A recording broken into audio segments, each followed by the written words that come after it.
From the outside looking in, it seems like Dominique Sensabaugh has the picture-perfect life. She's educated, has 3 beautiful children, an NFL husband, and a luxurious lifestyle. But a stressful pregnancy and a traumatic birth brought her to an isolating place as a new mother. I had to learn to be okay with saying I don't know and I'm going to figure it out. And that took me a while. But once I learned how to say I don't know, I need help, then I was able to really navigate motherhood a lot better. On this episode of Girl We Need to Talk, Dominique shares how she navigated through postpartum depression on her own and why she hopes to bring awareness to Black women who struggle with motherhood. My father died on June 20th, 2018. I was 37 years old and suddenly everything I knew about myself was uprooted. I had so many questions and there were so many layers to peel back. Who was my daddy? And who am I as a result? What was his legacy? And what will mine be? My mantra for 2019 was happy, healthy, whole. I was determined to face my grief and heal.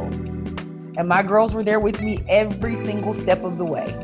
I found strength in my vulnerability, and we had open, honest, transparent conversations. And that's what we're gonna do here in this space. So grab your journal, light some candles, pour a glass of wine, and get cozy. Because girl, we need to talk. Thank you for joining us. I'm Charity Bailey. Dominique, thank you for being here with us today. We're going to hop right in, and I want you to tell our viewers about your first pregnancy and what made it so traumatic. Thank you for having me. It's a huge honor.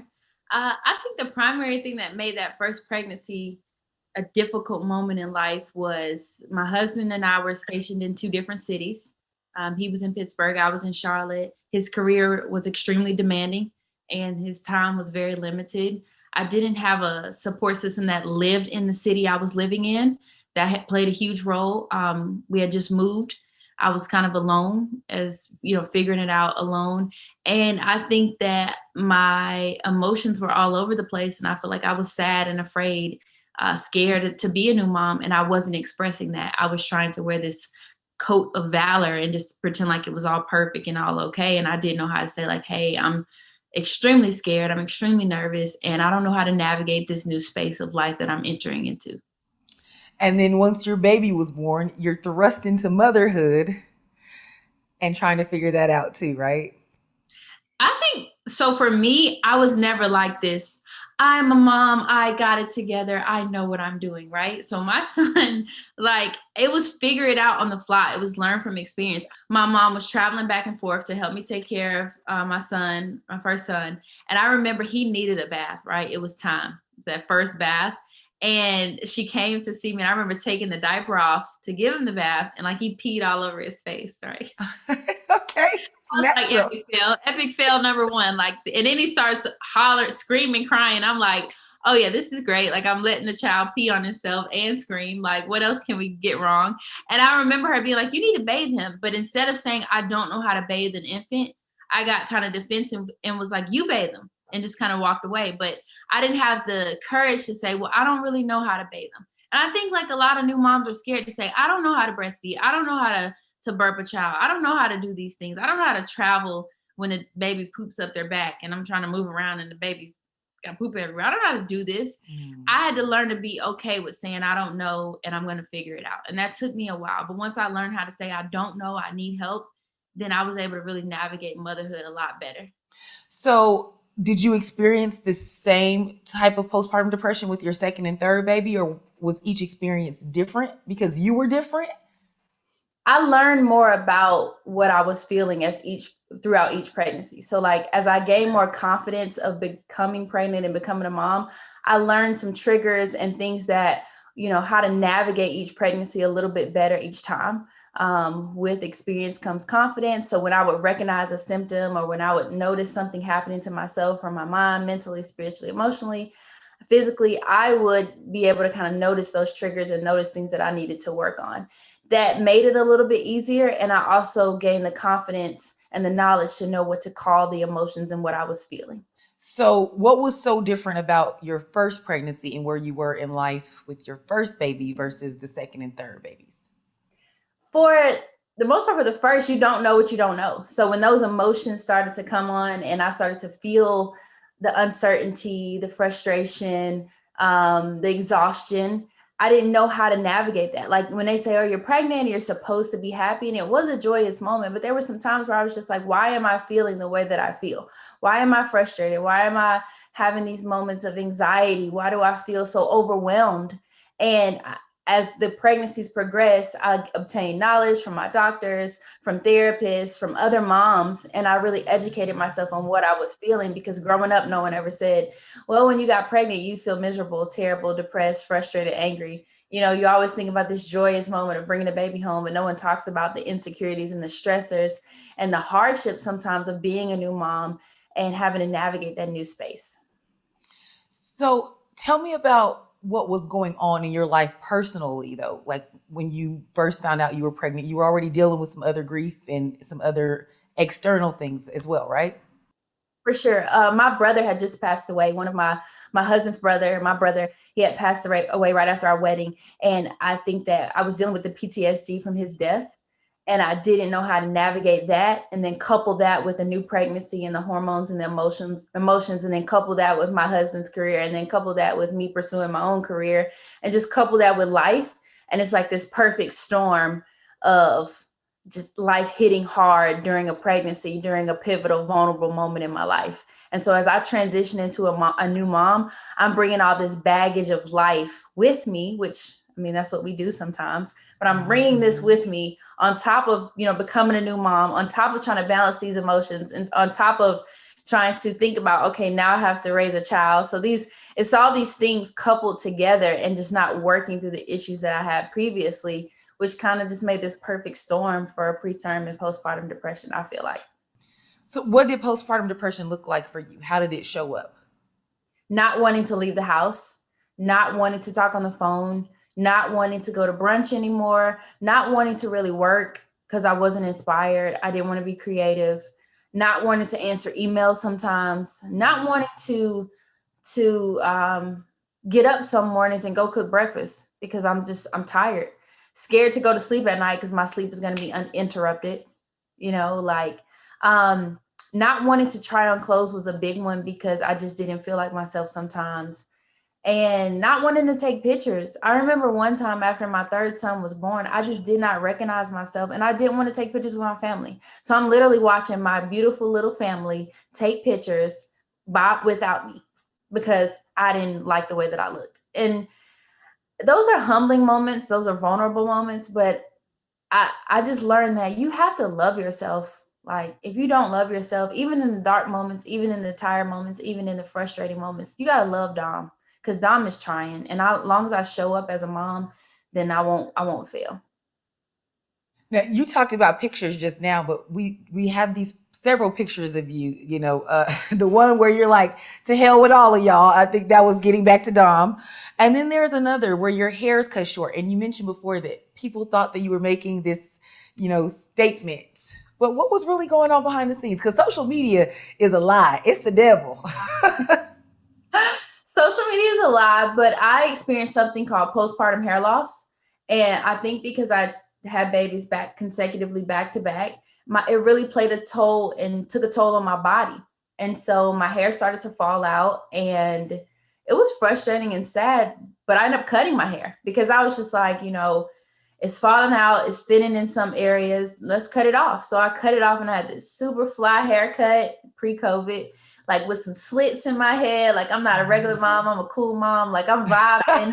And it's like, oh, this is hot, Dom. And then COVID hits, and it's like I look like a chia pet because I don't know how to do my hair, and I can't put it in a ponytail or do anything with it for that matter. People were asking me, why did you cut your hair off? They were making a big deal about it. Like, you cut your hair off. I can't believe you cut your hair. I can't believe you did this. Why'd you do that?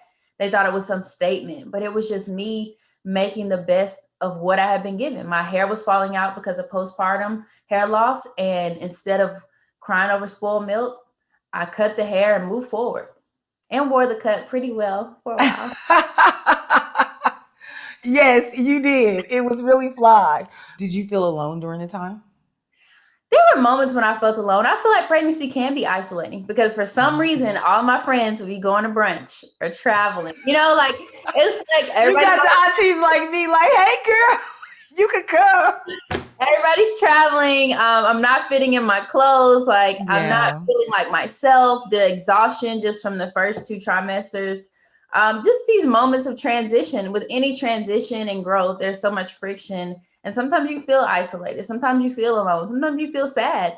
And I didn't really have a lot of people to tell at first, like, I feel sad. Because people were like, no, you're joyous. No, be excited. And in addition to that, with my third child, my husband was able to be more present. My first child, like he literally, I mean, his schedule was so demanding. And 4 days after the baby was born, he had to leave to report back to work. It was just so many things coupled together. Well, you did tell us that you were there at one of your husband's games trying to travel, like right up until, I don't know, a few days before your oldest was born, right? I was actually in labor at a game, preterm labor. Girl. I know, but I didn't know what to call it. It was preterm labor. And I remember I was 37 weeks. It was a Sunday. I was every Tuesday, I was 37 weeks. So I was like 36 weeks, 36 weeks, 6 days, right at the cusp of 37 weeks. And so you're not supposed to travel after 36 technically. And I had to go, we had 2 nurseries because we were living in 2 different places, Pittsburgh and Charlotte. So I had to get the nursery ready in Pittsburgh. My husband was working full time. He didn't have time to do that. So like I got on the plane, took the chance because I knew 2 weeks after the baby was born, I wanted to go back and be with my husband. Like we were living in separate places at the time because of his job. And so I'm at the game, and I just remember I was just like sitting in my seat like, oh, like this is miserable. I'm tired. I'm having contractions, literally, like my back is hurting. I said to myself, like, I'm not coming to a game for a while. Like, this is it. I'm done. And then after the game, I was like, can you please come on? I was texting him like, I'm ready to go, like now. And he was like, okay, babe, I'm coming. What's wrong? And I just was real snippy. Like, but later on, I found out, okay, I'm in labor because a week and 2 days later, the baby was born. Oh Our son my. was born. So yes, it was some times where I just look back and I'm like, and I didn't have the baby on the plane, thank God. And I don't recommend this to anybody, but you got to do what you got to do. I wanted to be there at the time. I just felt like I could be in 2 places at once, and I just learned the hard way. Like, okay, now by the third baby, I was like, yeah, I'm not going anywhere, guys. I'm sitting still. Well, that was my next question because you were younger. Yes. You've never given birth before, so you didn't know what you needed and how you needed it. So I assume with the second and third baby, you were like, listen, Yes. and had found a voice to speak up for yourself, right? Absolutely. I also feel like that voice that you mentioned, as a mom, you sometimes you feel like the best advice I got about parenting, I got from my mother. She stated, trust yourself. You know what's best for your children. And I was just like, wow, because a lot of times people would laugh at me because I would say, wash your hands when you're dealing with my child. This was pre-pandemic. But people would be like, people would get mad that you say, wash your hands before dealing with the infant. That's first. You would think telling people to wash your hands before dealing with your infant wouldn't be a big deal. But a lot of times people make it about themselves, especially for new moms, and they make things harder. Like you have to find that voice early and be willing to be an advocate for yourself and an advocate for your children. Well, now you mentioned advocacy, and you're really big on that. Studies show that women of color are more likely to suffer from postpartum depression. And of course, we're less likely to seek help. So we end up suffering in silence. So did you go to therapy? Did you lean in on your village, or did you just internalize it for a while? I did a little bit of all 3, right? Because I feel like you take it in stages. The first stage is you don't know what to call it. I think women of color, and I can truly speak for myself, I don't think we're taught to ask for help. I think we're taught to be strong. I think we're taught to pray about it and know that it's going to work itself out. But we are not truly taught, in my opinion, to just ask for help. I know I just don't recall that. So once I learned that you have a problem, Dominique, and you need to ask for help, then that comes step 2, leaning in on the village and talking to your village and really expressing to your village what you need and not being afraid to tell them what you need. You have to be specific about your requests sometimes, and you have to learn how to delegate as a mother, because not everyone can read your mind, and you can't get angry that people can't read your mind. Your spouse can't read your mind. Your parents can't read your mind. Your in-laws can't. Your nanny can't. So make sure you're able to articulate exactly what you need and want from the people around you, and don't be afraid if that changes daily. The third part, seek help. Really seek help and ask yourself, how can I use tools? Because I do believe in prayer. I do, first of all, but prayer plus tools is an awesome combination. What tools can I implement in my life that a professional therapist is able to give that can help me grow and understand what I'm dealing with better? Teach me some coping mechanisms, teach me some breathing exercises, teach me to put myself first, because if I put myself first, and I can put all these other little people first as second, and I can take better care of them because I'm well taken care of. Those are like, it's these couple steps that obviously by baby 3, I had to kind of get to be successful as a mom. Yeah, well, you have you have 3 under 3, right? Yes. Whew, bless you. Girl, I haven't slept in a long time. No, that's a blessing. But it's a blessing. Yes, it's full time. Full time. So let's get into it, because I heard you talking about a nanny, or you mentioned a nanny being a part of the village, right? So there are people who can't afford nannies. And then you have people who might say, well, especially like if you look at social media or look at the lifestyle that you may lead, people tend to think that, oh, because you're successful or have money, that your problems are not as heavy or hard. And how did you balance that with maybe the perception of what you were going through versus like what you were actually going through and trying to get through it just to be okay for you and your children? That's a tough space. There are, because of what my husband does or has done in his career, there are people that will always be insensitive to my needs and the needs of him and the needs of our children. That's just the facts of life. But I've learned that those aren't the people that I need in my circle. And at the end of the day, if my child's still sick, no amount of success, career, money, lifestyle is going to change that my child may be sick. Nothing's going to change the fact that my kids, they go to bed at 8 for the most part. And from 8 until 1, if I want to work uninterrupted without cries and screams and little fights, bickering and little fights, then that's when I work. And then if I go to bed at 1, between 1 and 4, I'm going to be woken up at least once or twice because I'm nursing a child. And then if I want to exercise or do something for myself to start the day, then I better be up by 5:30, because come 7 o'clock or even 6:50, I start the day over again. That's just the situation of my life. No amount of help can change sometimes that I can be exhausted. No amount of help can change that it's busy and it can be very demanding. And people may not understand that. And I don't expect everyone to understand that. I don't expect everyone to grasp what I'm going through every day. And it's okay. Like, I show them that grace that sometimes people don't give you back when they say, you have time to do this. You can do that. You can go here. Plus building trust. Even though you may have a nanny or have some help, everything still funnels through me as a mom for the most part, like running a household, So you have to understand, that weight will just be on me for a while until my children become older. And that's the responsibilities that I have as a mother, and I have to embrace them. But I can't expect everyone to understand my situation. And the quicker that I learned that and stopped trying to like force people to get it, the better off I became. Well, you told me something once that was very interesting to me. You said the money can't buy peace of mind, and uh, you shared the space that you were in mentally and emotionally when you did finally receive help. Can you explain a little more for our viewers? One of my friends as a mom had to teach me to ask for help and to outsource help, because we don't have any family in the city we live in. So once I learned to ask for help and that it was okay to ask for help, I was able to put my marriage first again, because without putting my marriage first, I couldn't be a great parent. I think so many parents die for their children. Like, when I say that, like, I'm gonna just be a martyr for the family, and I'm not gonna do that anymore. Like, I'm not a superhero when it comes to just being a martyr for my family. I'm gonna pour into myself, have a solid relationship with myself, pour into my husband, have a solid marriage, at least actively work on that every day. And then we as a team can pour into our children. How did your postpartum depression affect your relationship with your husband?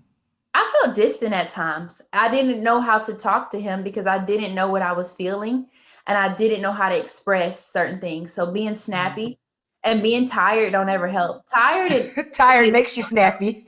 Tired, tired was like the preface for everything. Well, I'm tired, so I did this. I'm tired, so I burned the food. I'm tired, so I forgot to do certain things. Or it really created a divide between us. But as soon as I learned how to speak up and become the advocate for me, I was able to express to him. And also with each subsequent child, he got better. We got better with each child. It was like being thrown in the fire. Like we walked out, we didn't scorch. So.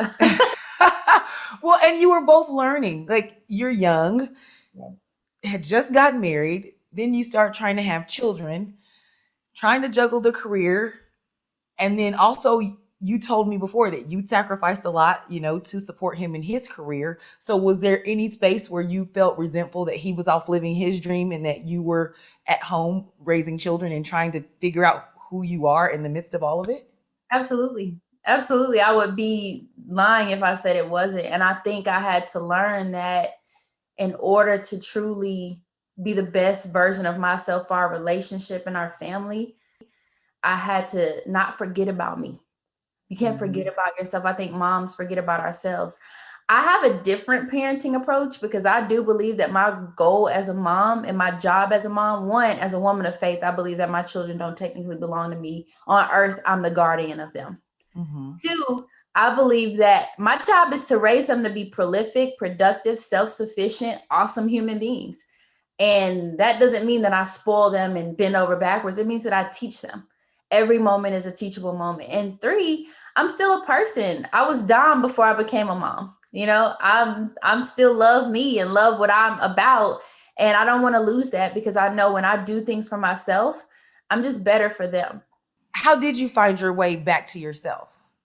I found my way back to myself, back to being Dom through prayer, through long nights and tears, through pushing through to try to find myself after each parent, because everyone always talks about snapback, right? As a mom, like, girl, I want to snap back. Like, I'm trying to snap back. But I stopped saying that because I don't believe in going backwards. I'll never be that person I was August 28th, 2017. That's the day before my first son was born. Because August 29th, I was a brand new woman.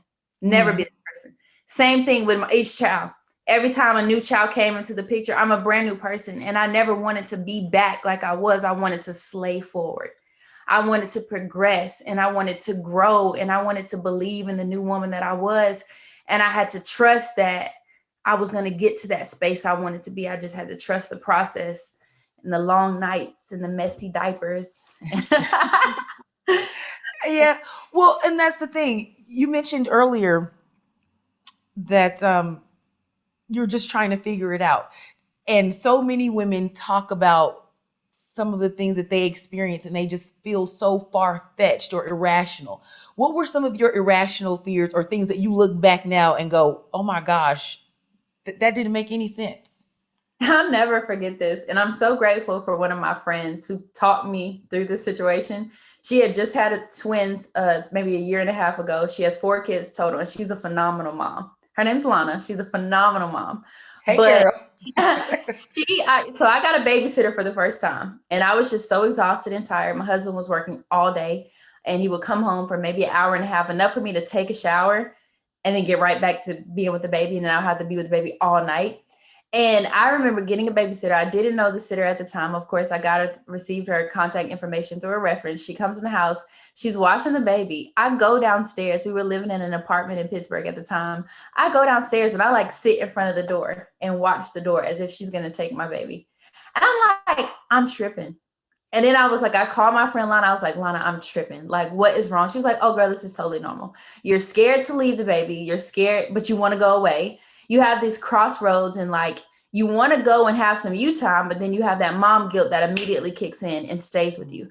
You want to cook, clean, and do all this other stuff, but you literally have a baby that's demanding you all the time. And then like myself, I was breastfeeding. So I literally had to navigate all these emotions and things and figure it out. And it was just tough. And when I was looking at that door, I was like, all right, you need some help, girl. You need some help. Yeah. You gotta talk to somebody. You gotta talk because this isn't normal. Well, it seems as though you found great purpose in the pain that you experienced. You actually gave birth during COVID as well, right? I did. And I actually had COVID while I was pregnant. That was scary. That was a low moment because it's so new to the world. And I was afraid. I was afraid to kiss my children. So I had the mask on and I couldn't just quarantine Everybody was like, you got to go quarantine. Like, how am I quarantine? And I got 2 other small people depending on me. And it just wasn't possible. And so I was really afraid to expose them. I was really afraid of what would happen to my unborn child. I was just nervous. And so that's where that supernatural faith kicks in, and just trusting the process and trusting what God had for me in the moment. We started the conversation with the roller coaster, all right? The highs, the lows, the dips, the twirls. You figured it out. First of all, did you have a plan for the third baby just in case? Was there a plan set in place with a therapist or something like that? I keep a standing appointment with our therapist when we can for collective and individual appointments. And I take the time to really assess how I'm feeling, because this is new territory that I'm navigating as a mom and as a mom of color. I meet so many mothers and women who are like, thank you for telling the truth about your anxiety. Thank you for telling the truth about your fears. Thank you for telling the truth that not every moment was sunshine and roses. Thank you for being a voice. And that's something that I really pride myself on. But I really try to okay, if I'm feeling getting that, those emotions are kicking in, I really take some time to say, all right, let's make an appointment with our therapist, or let's keep that standing appointment with the therapist. Let's really check in and make sure we're good over here. And let's not do they have maintenance appointments and waiting until something goes wrong. Let's keep it together. Let's try to stay over here so that you're not having some crazy manic moments. Let's try to mitigate some of those issues that come. Let's try to keep it in line. It's true. I mean, I don't have children. I have a standing appointment. It used to be on Saturdays. Now it's on Wednesday nights. I go a few weeks without seeing Miss J, and I'm like, Lord, the world is falling down around me. That's good, because we're normalizing seeking help. We're normalizing verbalizing our emotions. We're normalizing expressing it's okay not to be okay. We're normalizing not trying to be this hero and just take it all in. We're normalizing really protecting our mental health. And for people who may not have the resources, to seek therapy, or they don't have a close circle, what are your words of advice or wisdom to them? Seeking internally, really learning to trust yourself, praying for discernment, because you want to make sure the people that are around you really love you and care about you, truly care about your well-being, because if they do, they won't put more on you. You ever notice that? People who truly care about you, they may ask you before they start dumping their emotions in your life. Mm-hmm. Or they may try to get help for their own issues instead of coming to you to navigate some of those things. Keeping a positive atmosphere, that really matters a lot. If you're around negative energy a lot, that's going to suck a lot of life out of you. So really make sure the people that are around you are as positive as can be, doing things that you love with your children, finding little moments to escape and be with yourself. If they take naps, can you take a nap too? Or can you take a moment to take a bubble bath? Or can you take a moment to read a couple pages in your favorite book? Can you listen to one of your favorite trap songs that you would never listen to in the car with your kids? Can you just be a thug right quick used real to be? Quick, just get it, just vibe out a little bit. Those are the things that matter. It's these little moments that you snatch in for yourself to make sure that you're good mentally so that you can pour into these small people. Yeah. Well, I am so glad that you were able to process it all and figure it out, and that you're sharing your story so that other women also know that they are not alone, because that's really what we want people, specifically women, to know, is that you're not alone and you don't have to do it alone. So thank you so much for joining us. Yes, on that note, let's toast. Now, listen, you got the big Joe over there. This little mom fuel right here. That's my head, so I just gotta be prepared in life, ready to go. That's the 1 cup, 1 bottle situation over there. Well, listen, you got 3 kids and a husband, so you earned every one of those bottles that fits in that glass. Cheers, sis.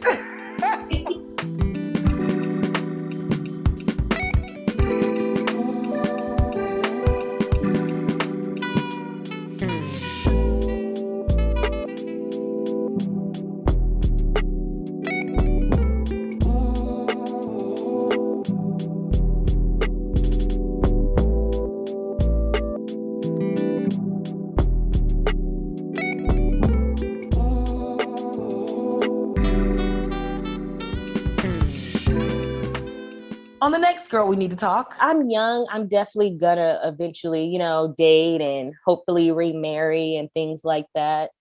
I don't know, the time frame on when that's okay or when that's not okay. I don't think it really is an okay or not okay type of thing. I think as long as I feel that I'm mentally ready to accept someone into my heart, then that's what matters to me, not what other people's perception is. Thank you for watching Girl We Need to Talk. You can find me across all social media platforms at Miss Charity Bailey. Make sure you like and subscribe.